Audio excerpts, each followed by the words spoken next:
જય હિન્દ દર્શક મિત્રો, હું જમીલ પઠાણ. આપ જોઈ રહ્યા છો તીર સમાચાર. વાત કરીશું એક એવી સંસ્થાની જે સરકાર, તંત્ર અને પ્રજા એટલે કે લાભાર્થી વચ્ચે સેતુ બનીને કામ કરી રહી છે તેની. જી હા, અમે વાત કરી રહ્યા છીએ રાજ્યના સરહદી અને આદિવાસી વિસ્તારના છેવાડાના લોકો માટે સરકારની જનકલ્યાણકારી સહિતની જે તમામ યોજનાઓ છે, આ યોજનાઓથી માહિતગાર કરવાની સાથે તેનો લાભ અપાવવા એક સેતુ બનીને કામ કરી રહ્યું છે દીપક ફાઉન્ડેશન. દીપક ફાઉન્ડેશન દ્વારા સરકાર, તંત્ર અને નાગરિક એટલે કે લાભાર્થી વચ્ચેની કડી બનીને એક માર્ગદર્શકની ભૂમિકા ભજવીને છેવાડાના લોકો માટેની સરકારની જે કલ્યાણકારી યોજનાઓ છે તેનો લાભ અપાવવા મદદરૂપ બનવાના ઉદ્દેશ્ય સાથે શરૂ કરાયેલ એક મહત્વાકાંક્ષી પ્રોજેક્ટ એટલે સંગાથ. આ સંગાથ પ્રોજેક્ટની સફળતા સિદ્ધિઓ સાથે તેના સ્ટેક હોલ્ડર ડિસેમિનેશન એટલે તેના હિસ્સેદારોની એક પ્રસાર અર્થેની શિબિર જિલ્લા કલેક્ટર ગાર્ગી જૈનની વિશેષ ઉપસ્થિતિ સહ અધ્યક્ષતામાં છોટાઉદેપુર નગરના દરબાર હોલ ખાતે આયોજિત કરવામાં આવી હતી.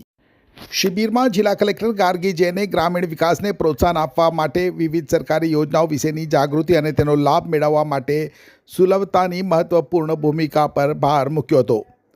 દીપક ગ્રુપ ઓફ કંપનીઝના સક્રિય અભિગમની પ્રશંસા કરી અને વિશ્વાસ વ્યક્ત કર્યો હતો કે આ અભિગમ વંચિત અને અન્ય સમુદાયો માટે ખૂબ જ મૂલ્યવાન બની રહેશે. આ વર્કશોપના પ્રાસંગિક સંબોધનમાં દીપક ફાઉન્ડેશનના રિસર્ચ અને ડેવલપમેન્ટ વિભાગના વડા સુશ્રી સ્મિતા મણિયારે દીપક ફાઉન્ડેશનની કામગીરી વિશે વિસ્તૃત જાણકારી આપી હતી.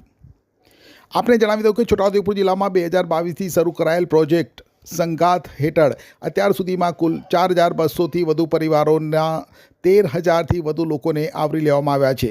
41000થી વધુ સરકારી યોજનાઓ અને જરૂરી દસ્તાવેજો માટેની અરજીઓની સુવિધા લોકોને પૂરી પાડવામાં આવેલ, જેમાંથી અંદાજિત 98% જેટલી અરજીઓ છોટાઉદેપુર જિલ્લા વહીવટીતંત્રના વિવિધ વિભાગો દ્વારા મંજૂર કરવામાં આવી છે.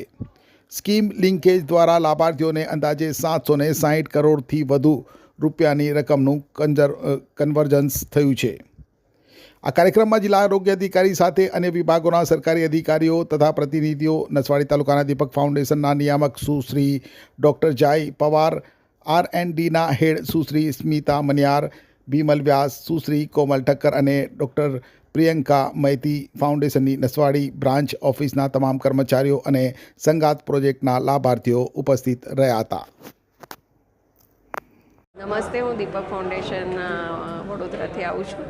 આજના અમારા કાર્યક્રમનો ઉદ્દેશ એ હતો કે સંગાથ કાર્યક્રમ જે એક સેતુનું કામ કરે છે સરકાર અને લાભાર્થી વચ્ચે, અને લોકોને વધારે ને વધારે સરકારશ્રીની સ્કીમોનો લાભ મળે એના માટે અમારા પ્રોગ્રામનો મુખ્ય હેતુ છે. એના માટે નસવાડી વિસ્તારના 24 ગામોમાં કામ કરે છે અમે લોકો, અને લગભગ 50,000 જેવા લાભાર્થીઓને અમે લાભ અપાઈ દીધો છે નસવાડી એરિયામાં. અને દરેક સ્કીમનો લાભ અપાઈએ છીએ, જે કે ઇન્સ્યોરન્સની હોય કે જેમાં એમને ડાયરેક્ટ બેનિફિટ મળતો હોય, કે જેમ કે વૃદ્ધ પેન્શન અથવા આઈ ખેડૂત પોર્ટલ પરથી અમુક વસ્તુઓ મળતી હોય કે ખેતી માટે કામ લાગે, એ દરેક વસ્તુનું અમે એમને મદદ કરીએ છીએ. ફોર્મ ફિલઅપ કરવાથી માંડીને જરૂરી દસ્તાવેજો મેળવવાથી માંડીને બધી જ પ્રવૃત્તિઓ અમારી ટીમ કરે છે. અને એ કાર્યક્રમને પ્રોત્સાહન આપવા આજે અમારી સાથે કલેક્ટર મેડમ આવ્યા હતા, તે બદલ એમનો ખૂબ ખૂબ આભાર. અને સાથે સાથે દરેક ગ્રામના સરપંચશ્રીઓ અને દરેક વિભાગના પ્રતિનિધિઓ ગવર્મેન્ટના એ પણ આવ્યા હતા, એમનો બી ખૂબ ખૂબ આભાર. અને આ પ્રોગ્રામ અમે હવે 30 ગામડાઓમાં કરવાના છે, જેથી કરીને વધારે ને વધારે લાભાર્થીઓને પોતાનો હકનું સ્કીમનું બેનિફિટ મળે અને વધારે લોકોને ફાયદો થાય, તે માટેના પ્રયત્નો અમારા ચાલુ રહેશે. Thank you.